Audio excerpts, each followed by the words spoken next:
Hey guys, so I am finally in the Alpine and driving it. Oh, what it feels like forever to get my car ready, and it's finally here, out on the roads. And I just left XPEL Malaysia for its full detail and protection process. And my God, the car looks amazing, right? So I just want to sort of celebrate this moment with you guys on YouTube, because I've been anticipating this car for a long time. Now, this is not going to replace my Spider, which I love because it's a manual convertible, big NA. This is going to be my daily, all right?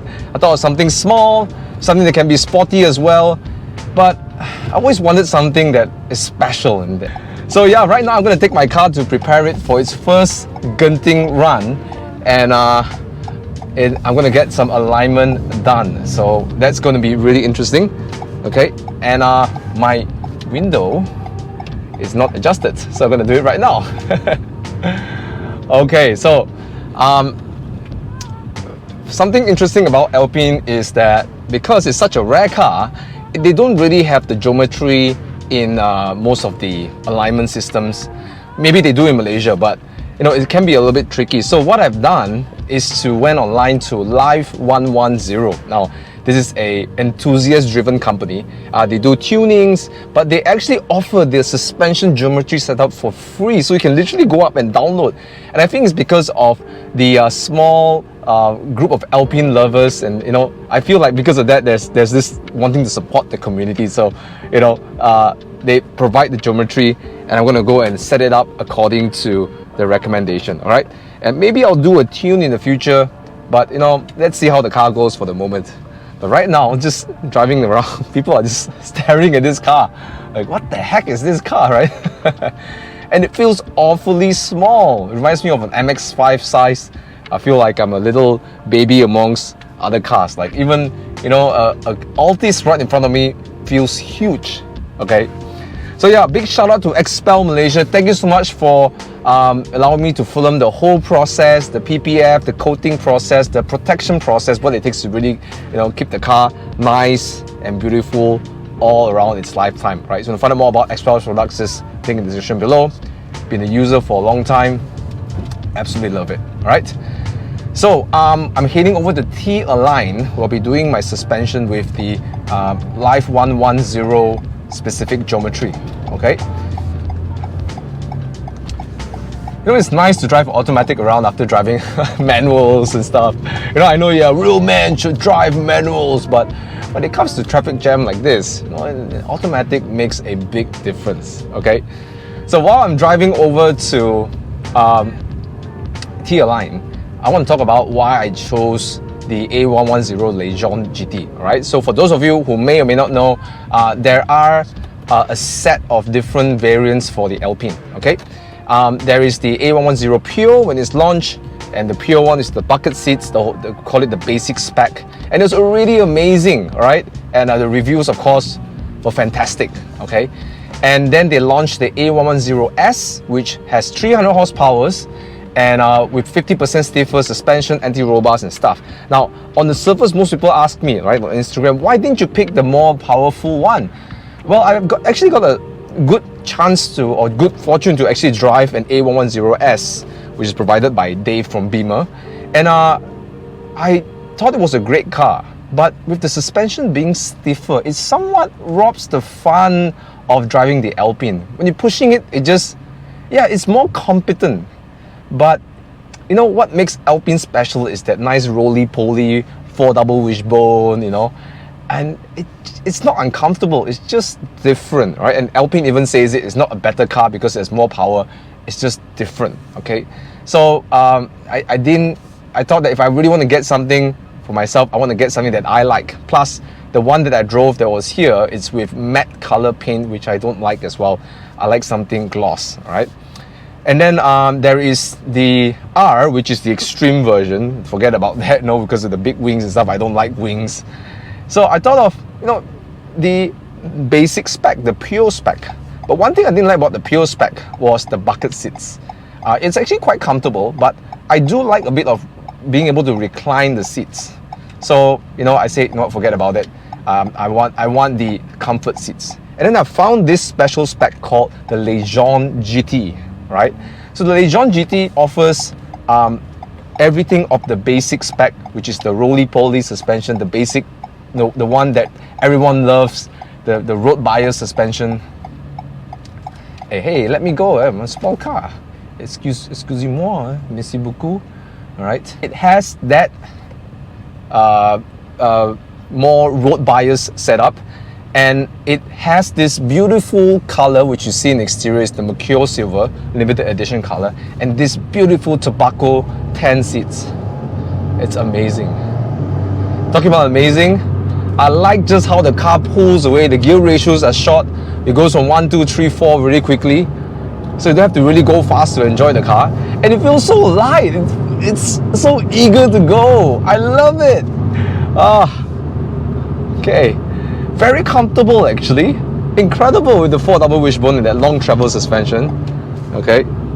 Now the one thing that's getting on my nerve right now for the first few minutes is I don't have my Apple CarPlay. We're probably spoiled with all those systems, so I don't have my Apple CarPlay, and probably have to get like a phone mount something, you know. Yeah. But yes, this is it. This is going to be my daily, and this is going to be the car I'll be taking all the way to Chiang Mai, Mae Hon Song, Chiang Rai, Nan for Evo Enduro 2023. I can't wait. I can't wait. Oh, the only thing that is sort of, okay, a bit annoying for me, I guess, because I used to have the Megane 280 Cup, and the engine sounds a little bit like that, so it feels like I've jumped back into a Megane.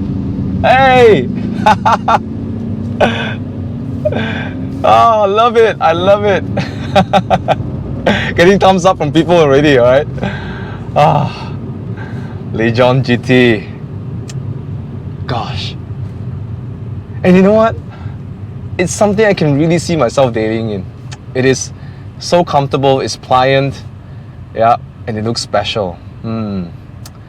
Yeah, it was really a tough choice, because when I had to sell my M2 competition and I decided to, you know, swap over to this car, I knew that it's going to be a little bit of a challenge. I'm going to need to hunt for this car as the spec that I want, which is Legion GT, you know, and you know, risk not be able to get it, right? So, you know, I'm glad it all worked out. It all played off. It worked out. I was able to get the spec I want. Dave from Beamer really just so patient with the search. I'm looking in Japan, right? And one of the things about buying cars from Japan is that they do like their European cars in left-hand drive. So already the Alpine is a rare car, and then on top of it, I'm looking for a right-hand drive and the Legion GT. I was so tempted to just give up on the color and spec I want and go for something like a dark blue or black or white, like a compromise. But I'm glad I didn't. I'm glad I stuck to my guns and said, nope, this is the color I want. And when it finally popped up on the search, I'm like, I want this. I want this so much. Oh my God. As you can see, I'm really in love with this car.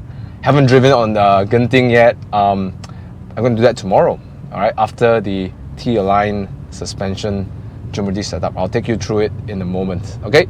So I'm going to continue my drive along the traffic, which this car is going to spend most of its time with on traffic, driving around, because it's going to be my new daily.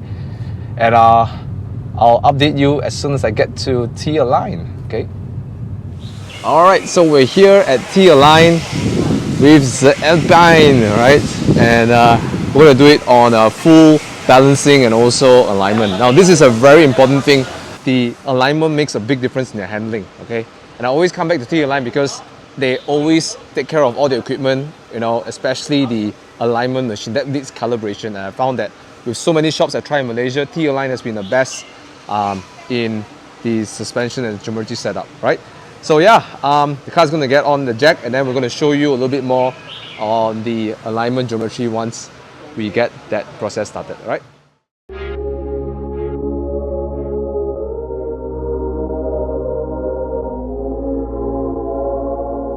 Alright, so the car is now mounted on the alignment machine, right? The only problem is that Alpine is not, like I said earlier, it's not something that is really well known, especially in this side of the world. So we don't have the geometry setting. But again, thankfully with Live 110 to give us a specific setting for sport setup, right?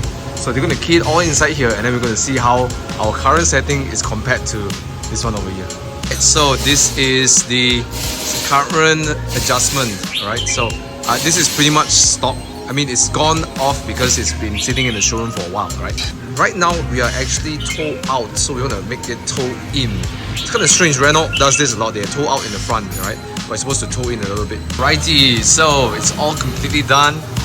Okay, it's all based on the spec that provided by Live 110. I can't wait to get the car on Genting soon. Alright, so one thing I like about T-Align is that they are very meticulous in their work, and they are very up to date with taking care of the equipment. Every time I've got a car that is done outside, you know, they say that it's according to spec. When you come here, it's completely out of whack, including my Mini Countryman. When I did it last time, I had my toes out when it's supposed to be toe in, so when I brake, my car was everywhere. Yeah, much easier to steer every time I come here to T-Align. So highly recommend if you guys looking to get your car do a line, come over here, alright? T-Align, I'll put link in the description below. Alright, so the car is aligned, and first impressions, steering has a little bit more weight, which is kind of cool because earlier it felt a bit like a toy car. And right off the bat, the rear feels less playful. I guess it's a good thing because this car tends to snap. So yeah, the front steering is much nicer, more pointy, yeah, more assuring, which is good. I like a little bit of weight on the steering. Now the exhaust, actually, the engine actually sounds not bad. All right, and the rear feels a little bit more settled, right? Because I think maybe what they've done is to make it slightly more front and more understeer bias a little bit. But we'll find out more tomorrow at Genting. Okay. So far, first impressions, I like it more, this alignment. All right. So stay tuned for the Genting run video. I think I'm gonna have a lot of fun exploring this car. All right.